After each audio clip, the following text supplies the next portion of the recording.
Ada yang ausat, yang sedang, kemudian ada yang abad lebih jauh dengan idhar. Tolong penjelasannya seperti apa, Ustaz? Kalau kami tidak pakai yang istilah yang penting kalau kita dengan talakinya gitu ya. Kalau kebetulan kami tidak sampai mendetail ke sana. Memang ada dalam buku-buku tadi dibagi-bagi seperti itu, memang ada. Saya juga pernah baca, tapi kami dari buku nggak pakai seperti itu, tingkat-tingkatan nggak seperti itu. Yang penting dari talakinya, gitu ya. Yang penting ketika bertemu huruf isti'la, namanya ikhfa harus tebal, gitu ya. Pakai tingkatan seperti itu juga prakteknya bagaimana juga? Istilah saja ya, prakteknya gimana? Membedakannya, gitu ya. Sulit. Memang teorinya ada, tapi pas prakteknya itu tetap namanya baca Al-Quran yang diambil adalah dari talakinya. Kalau teorinya nanti teori itu ya, nah, enggak terlalu penting teori itu, tapi harus juga dibutuhkan. Tapi yang paling penting adalah talakinya. Jadi sekali lagi memang ada tingkatan ikhfa, akrob, adna, gitu ya. Dan kalau masalah ikhfa juga sebenarnya ada perbedaan sedikit hurufnya ya. Dari hurufnya ada perbedaan sedikit, tapi sedikit aja, cuma 2 huruf kalau tidak salah. Jadi kalau riwayat Imam Abu Ja'far, ikhfa'nya ditambah 2 huruf lagi, yaitu wain dan kha. Itu dibaca ikhfa itu. Wa min ayati an khalaqa lakum, dibaca ikhfa. Tapi beliau saja. Jadi Imam Abu Ja'far ketika nun sukun dan tanwin ketemu huruf wain dan kha, itu dibaca ikhfa. Tapi Imam Abu Ja'far. Tapi kalau kebanyakan seluruh imam sama, gitu ya. Termasuk idgham bi gunnah. Idgham bi gunnah ya berarti idgham bi gunnah itu juga ada perbedaan di antara imam, sedikit perbedaannya. Jadi kalau riwayat Khalaf dari Abu Amr, idgham bi gunnahnya cuma 2 huruf saja yang bertemu nun sukun tanwin, bertemu nun dan mim saja. Itu idgham bi gunnah. Tapi kalau bertemu wawu dan ya idgham saja tanpa gunnah, gitu ya. May ya'mal gitu. May ya'mal min wara'i dibaca idgham saja tanpa gunnah. Wallahu a'lam bishawab. Antum yang sudah tahu prakteknya gimana ya Pak? Ini enggak kita tarakin.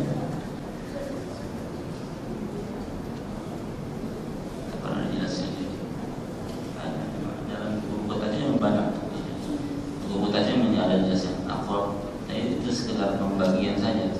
Saya secara prakteknya yang mirip-mirip. Wallahu a'lam bishawab. Enggak semua yang antum tanyakan saya bisa jawab. Gitu ya. Kalau tidak tahu yang tidak tahu, gitu. Baik, ada lagi yang bisa saya jawab.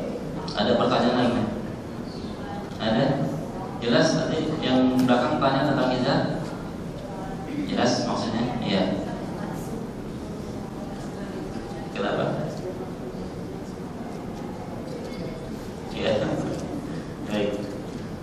Berikutnya saya serahkan bagian manajemennya, micro teachingnya. Sebelumnya ada yang bertanya? Masih ada yang ditanyakan? Jelas?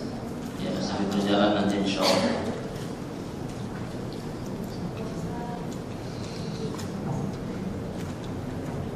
Bismillahirrahmanirrahim. Assalamualaikum warahmatullahi wabarakatuh. Baik, Ustaz dan Ustazah sekalian, mungkin diawali dengan gambaran umum tentang kurikulum ini. Insya Allah habis libur ya, sampai asal ya Ustaz. Sampai jam 2 micro teaching gitu. Jadi mungkin nanti Insya Allah kita siap terjun ke lapangan. Jam 1 sudah harus ke bandara Ibu, kalau nggak banyak ketika pesawat. Jadi sini apa ini? Lebih dulu mungkin kurikulumnya bisa dibaca ya di buku. Jadi lebih ke buku bagaimana cara pengajaran. Cuma ini kalau dikelompokkan besar seperti ini mungkin kurang efektif gitu ya. Jadi langsung merujuk aja karena kita nanti langsung praktek bahwa di lapangan ketika mengajarkan bentuknya halaman melingkar gitu kan, sesuai dengan level maksimal jumlah peserta 10 dan seterusnya. Jadi ibaratnya nanti saya ngajarin, teman-teman jadi guru, jadi murid kayak gitu. Guru membunyikan, nanti murid menirukan dan seterusnya. Tapi mungkin sepintas saja biar tahu semua apa itu al-haq. Jadi memang di sini kami punya kurikulum untuk levelisasi gitu ya. Di asasi, ketika kita menemukan peserta, di awal kan ada placement test. Nanti kita coba latihan bagaimana cara ngetes di awal placement test ya. Ketika ada kita mau pembukaan pendaftaran, maka otomatis kita sudah mengiklankan bahwa pendaftaran dibuka 1 bulan tanggal 1 sampai 30 Februari misalnya seperti itu. Nah, maka sudah ditentukan juga bahwa jadwal placement test tanggal sekian, atau mungkin langsung jadi one day service, jadi sekaligus pelayanan saat itu bersih semua. Gitu, ada yang petugas melayani ngisi formulir, ada tim penguji ya. Setelah ngisi formulir, maka formulir tersebut dibawa ke penguji untuk dites. Maka penguji ini khusus bagi penguji akan mengetes bacaan peserta tadi yang sudah ngisi formulir. Nah, pengujinya 2. Nah, setelah dites ternyata peserta ini belum mengenakan.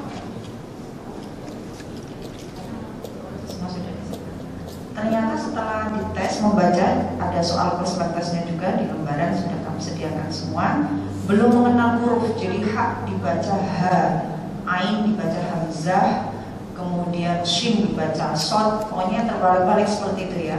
Dan banyak ya, hampir 5 huruf ke atas. Dan kemudian bacanya juga masih terputus-putus, terbata-bata, masih berpikir ya untuk pindah ke huruf satunya. Maka ketika menemukan peserta yang seperti ini, maka penguji akan memutuskan bahwa peserta ini ada di level asasi 1. Maka di lembar pendaftaran, formulir pendaftaran murid ini hasil tes gitu ya, hasil ujian placement test asasi 1 sudah. Datang lagi antrian yang kedua, sudah diisi formulirnya, dites lagi, ternyata berbeda. Dia sudah bisa baca lancar banget gitu ya, patas gitu, lancar banget, berantakan semua, panjang pendeknya, hurufnya juga ada yang ketukar gitu ya. Terus dia nggak pakai nafas, nggak pakai titik, pokoknya laju terus gitu ya. Pokoknya kayak baca cepat banget seperti itu. Maka ketika menemukan peserta yang seperti ini, maka puji bisa memutuskan bahwa sudah bisa baca lancar, laju tapi tanpa aturan, berantakan, maka diletakkan di level asasi 2. Nah seperti itu. Jadi asasi 1 kriterianya bahwa peserta itu benar-benar memang blank, masih banyak salah huruf, kebolak-balik, atau dia sudah ngerti huruf alif sampai ya, tapi harakatnya tukar-tukar. Di situ kan soal placement testnya itu ayat ya, ayat Al-Quran agak panjang. Di sini contohnya ada soalnya, tapi dia doma dibaca fathah, kebalik-balik banyak gitu ya. Atau dia baca ya hurufnya benar, tapi dia mikirnya lama banget gitu ya. Soalnya cara ngejanya kayak gitu maksudnya yang 2 kalimat baca sampai 4 ya, yang 2 kalimat baca lebih, masih mikir lambat banget itu juga bisa asasi 2. Asasi 1 berarti kriterianya biasanya peserta ini baru belajar atau baru masuk Islam, atau dia sudah belajar lama banget tapi memang sama sekali dia hanya membaca sendiri tanpa guru gitu ya. Biasanya kan gitu ya model, atau dia bisa baca ternyata dibantu dengan tulisan Indonesia. Jadi dia baca Indonesianya jadi lancar tapi pakai Indonesianya. Atau bahkan kalau nggak terbiasa dengan mushaf Timur Tengah, dia nggak bisa baca. Jadi biasanya hamzah wasol dia akan selalu terbaca dhamma. Udhul alhamdulillah kayak gitu ya. Dikiranya itu dhamma. Nah yang seperti ini asing kali ya, nah, peserta tersebut membaca soal placement test itu asing, maka diletakkan di asasi 2.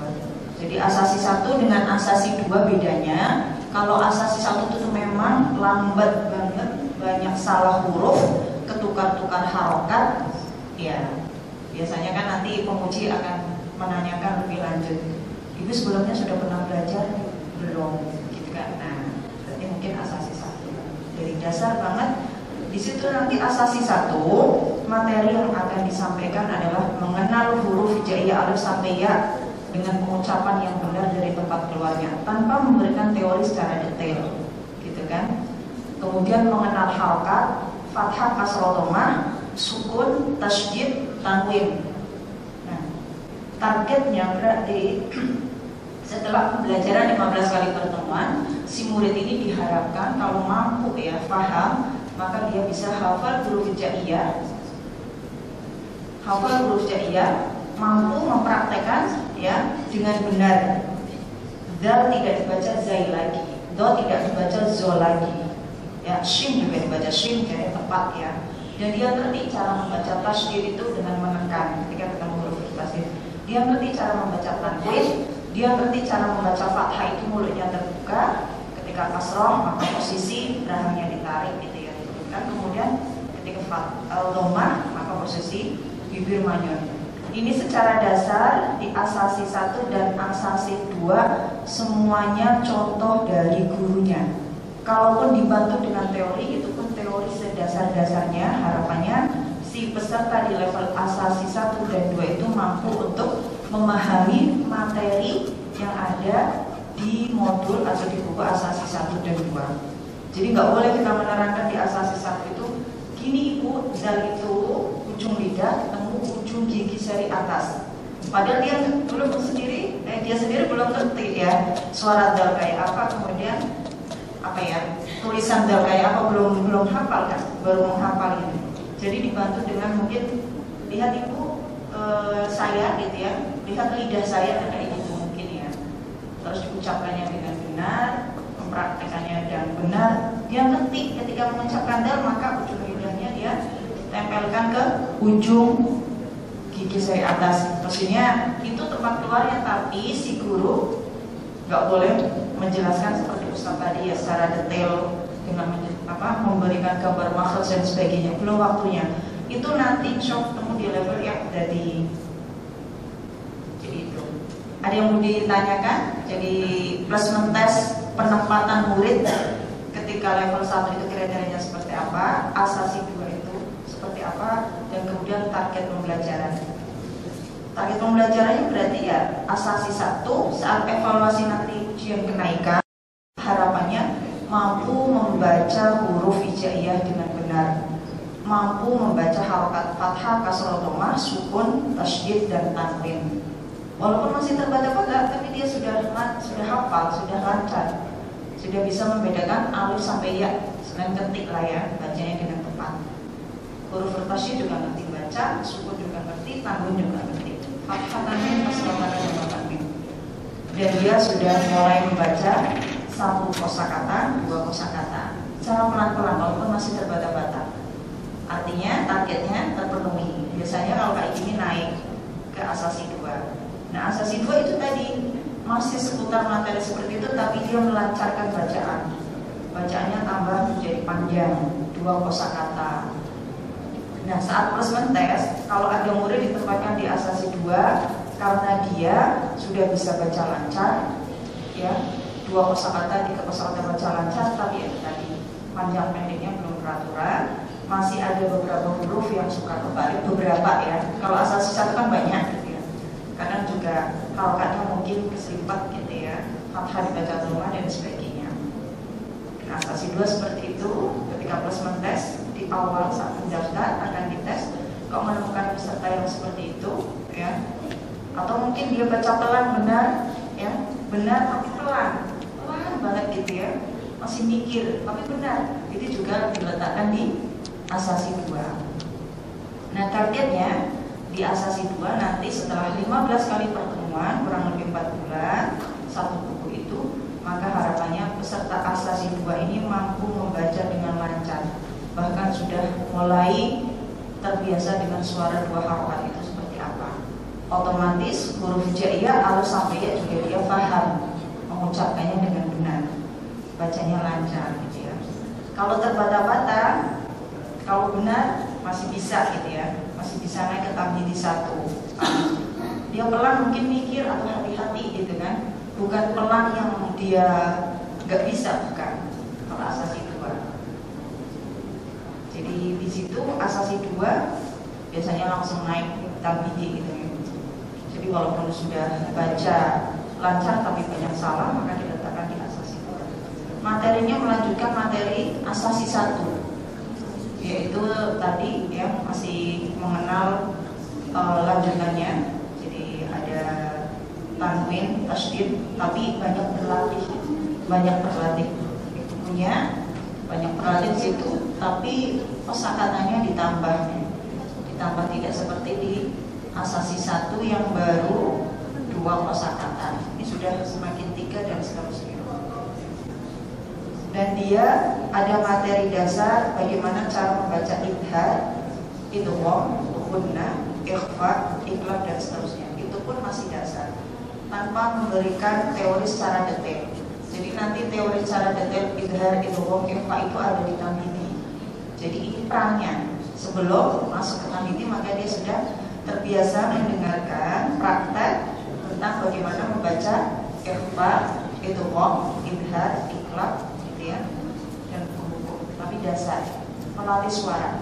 Sehingga cara pengajaran di asasi 1 dan asasi 2 semua klasikal. Semuanya klasikal sampai nanti ke sini. Tapi untuk asasi 1 dan asasi 2 ini adalah sistem privat.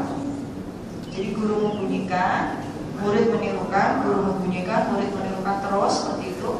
Kemudian ada jatah satu-satu untuk membaca secara sendiri-sendiri. Nah disitulah sistem privatnya. Jadi tidak bisa diukur ketika level asasi 1 dan asasi 2 itu dipukul rata semuanya. Bisa nggak bisa, ya disamakan. Itu enggak. Tapi kalau klasikalnya ya, tapi saat privat, saat pribadi, maka dilihat kemampuan masing-masing muridnya. Karena di situ ada buku prestasi, ya, ada buku prestasi yang menjadi catatan bahwa oh si ibu A nggak bisa lanjut ke halaman 6 karena halaman 4 dan 5 masih PR, belum bisa membaca, masih banyak salah dalam baris-barisnya, kayak gitu. Nah, terus nanti pertemuan selanjutnya, sebenarnya pertemuan kedua atau ketiga gimana? Memahamkan dulu halaman keempat dan kelima. Ya. PR, ya PR caranya mungkin dia membaca di rumah direkam, ya, atau mengulang lagi, gitu ya. Atau si murid ini merekam suara gurunya halaman 4 dan 5 sehingga di rumah bisa si murid ini mendengarkan suara pengajaran gurunya. Tapi yang lanjut, yang mampu, ya, yang menguasai materi 4 dan 5, maka pertemuan yang kedua atau ketiga dan seterusnya, maka lanjut ke halaman berikutnya. Tapi saat pembukaan, setelah salam, doa bersama, gitu ya, kemudian dibimbing ya, tilawah, ada surat-surat pendek, itu maka klasikal lanjutan. Jadi kalau pertemuan hari ini sampai halaman 5, maka pertemuan selanjutnya kedua halaman 6. Itu klasikalnya. Seperti biasa, guru membunyikan, seperti Ustaz tadi mandu kita itu talakin main. Guru membunyikan, murid menirukan terus. Nah, saat privasi nanti ya, pribadi macam-macam itu dilihat buku prestasinya. Dilihat buku prestasinya.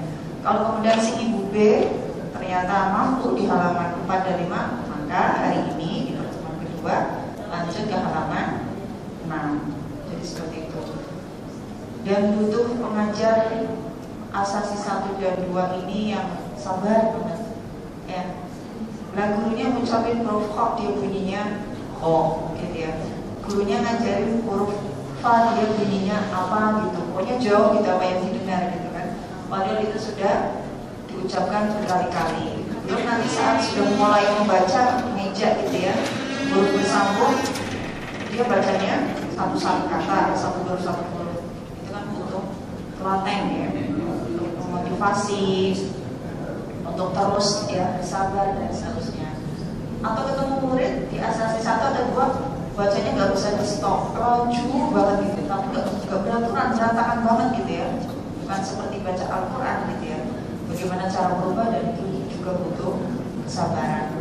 Makanya biasanya guru asasi 1 dan asasi 2 itu Masya Allah ya, perjuangannya karena benar-benar mendalin orang yang memang belum bisa ngaji gitu ya, atau bisa ngaji tapi ya tadi sudah jauh banget dari kayaknya baca Al-Quran. Tidak hanya berantakan, tapi kayak bukan baca Al-Quran gitu ya. Nemukan kasus yang seperti ini. Nah itu Ada yang mau ditanyakan asasi 1 dan 2. Nanti strateginya setelah ini untuk kita lihat bukunya sholat jam mulai.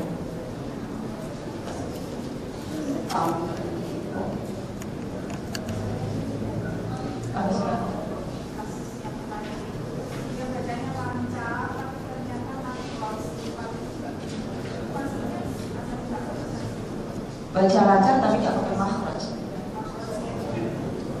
Berantakan. Tamyiz itu panjang pendek tapi sudah oke. Makhrajnya saja belum, banyak salahnya. Ya berarti asasi 2. Nah, baca lancar, huruf berantakan berarti makhraj gitu kan. Terus panjang pendek juga masih berantakan, maka asasi 2. Karena baca lancar tapi masih banyak salahnya, ke asasi 2. Oke. Ya itu tadi nggak bisa jauh dari kaidah ilmu tajwid. Nah, maka asasi 2 itu nanti target pembelajaran di situ, materi ini juga seperti itu. Bagaimana cara membaca itu harokat, bagaimana cara membaca itu idhar, ya, bagaimana cara ngatur nafas itu sudah dilatih. Terutama ini lagu dan sebagainya asasi 2. Biasanya kalau saat placement test ya di awal pendaftaran kemudian dites sama penguji, kok 2 harokatnya stabil, 4-5 harokatnya stabil, dengungnya stabil, makhrajnya juga cuma beberapa huruf gitu ya. Itu biasanya tamhidi. Jadi kriteria tamhidi bisa ditarik kesimpulan adalah peserta yang sudah bagus membaca. Ya, sudah bagus membaca. Jadi kalau teman-teman ini berapa kira-kira? Mau tahu? Oh ya enggak, mau tahu banget. Enggak. Mau merasa asas. Enggak. Ya. Kita bisa ukur ya, bacaan kayak kita ini ada di level mana? Enggak lah. Berarti ya. Tamhidi ada, pasti ada, jadi ada. Dari sudah kami informasikan. Jadi itu untuk tamhidi ini cara pengajarannya sama semua ya di metode kami klasikal semua. Jadi memang wajib guru memberikan contoh, membaca, menyampaikan dengan benar, kemudian murid menirukan. Akan tetapi di level tamhidi ini tidak ada sistem privat. Jadi sama pukul rata. Yang membedakan nanti di hasil evaluasi kenaikan kelas, di ujian kenaikan itu. Kalau dia dalam ujian 1 lembar soal kok masih banyak salah mat 5 ke atas, biasanya ulang lagi tamhidi.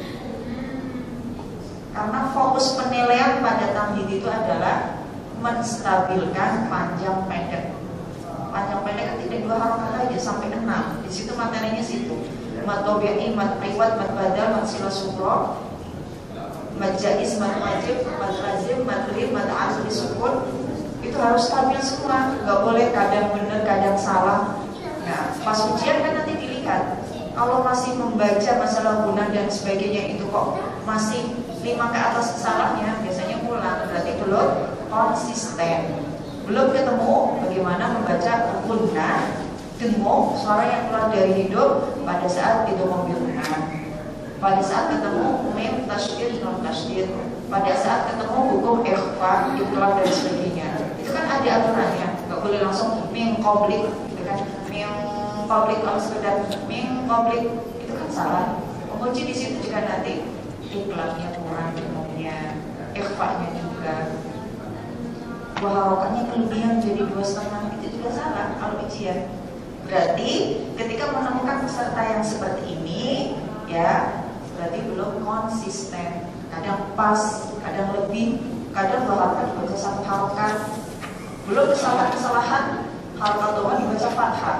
Itu kan sudah termasuk kesalahan. Kalau itu terjadi saat ujian, terus itu kesalahannya tambah banyak. Tinggal dihitung gitu ya. Dan biasanya ulang kalau yang seperti ini. Ulang tamhidi, yang materinya diulang lagi dari awal. Enggak boleh bosan. Makanya target kita itu bukan cepatnya lulus ya sampai, tapi kembalikan ke kemampuan muridnya setiap level yang mereka masukin gitu ya. Jadi nggak bisa ukuran 4 bulan, 1 tahun, nggak bisa. Karena itu tadi masalah panjang itu butuh waktu, panjang pendek mau itu baca itu ya. Gitu. Nah, oke.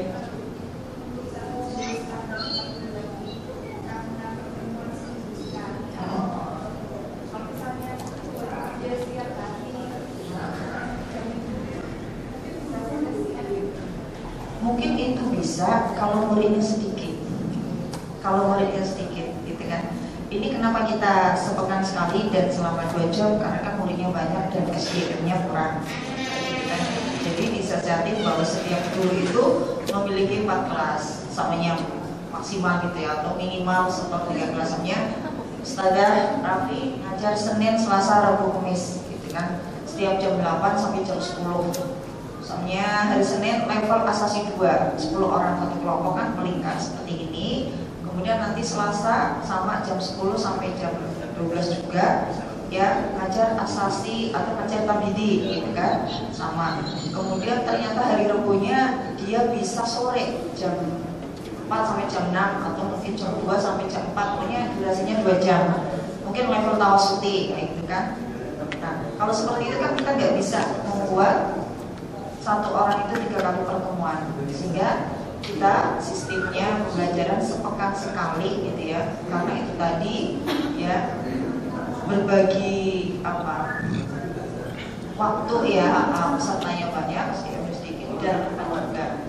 Belum teman-teman punya kewajiban masih belajar, makanya nanti kami kasih amanah ya, ustazah ini dipegang oleh ustazah ini dengan modul samanya tamhidi, ustazah ini dipegang oleh ustazah saya ini gitu ya, dengan level modul ini. Tapi tetap ada kewajiban sepekan sekali talami dengan Ustaz Saiful semuanya gitu kan, untuk terus menjaga lagu, nada ya, dan seterusnya untuk yang lainnya. Dan pertanyaan-pertanyaan ketika mungkin ada pertanyaan dari murid bisa ditanyakan saat talami dengan Ustaz Saiful itu. Tapi pendampingan kesehariannya di sini juga kami kasih amanah kepada yang memang kami beri amanah ya, untuk mendampingi teman-teman. Jadi teman-teman sebagai guru dan juga sebagai murid sama. Jadi nggak bisa kita kemudian full 7 hari itu mengajarkan, harus ada waktu kita belajar. Jumat sebenarnya sama Ustaz Saiful, berarti kan mungkin bisa jadi kosong semua itu, kita nggak menerima kelas, gitu kan? Nggak ada pembelajaran karena gurunya sedang pembimbingan, sedang belajar.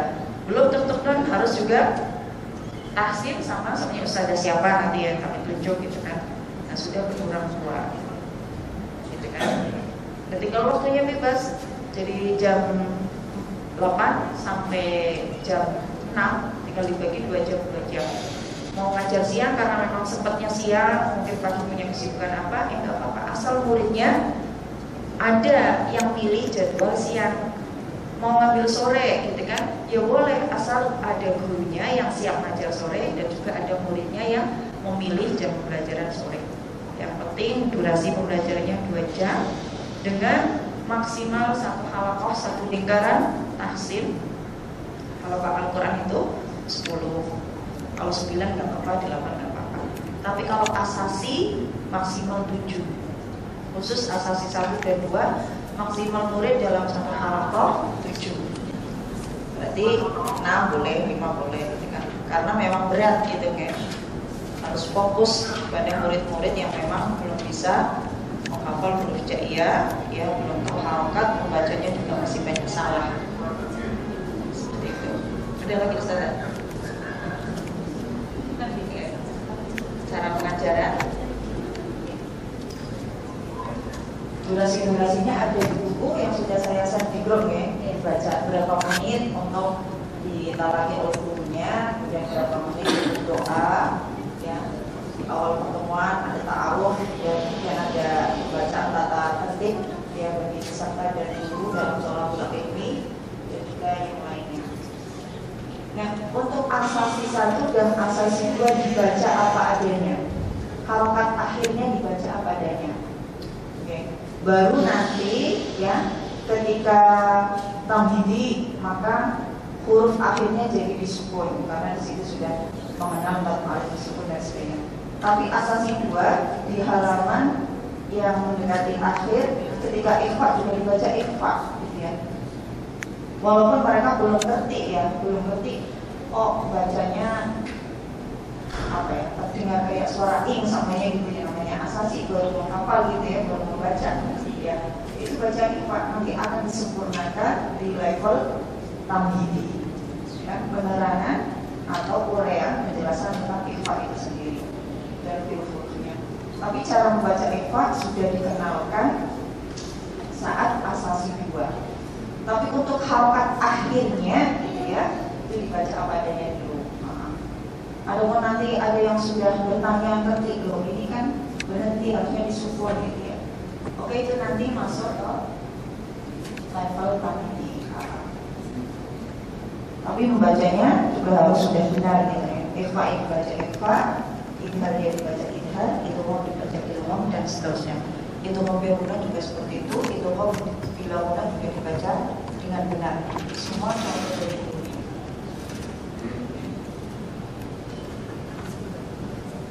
Langsung bagi kelas. Semua yang baca nggak ada saudara. Semua sama anak, jadi susah saja.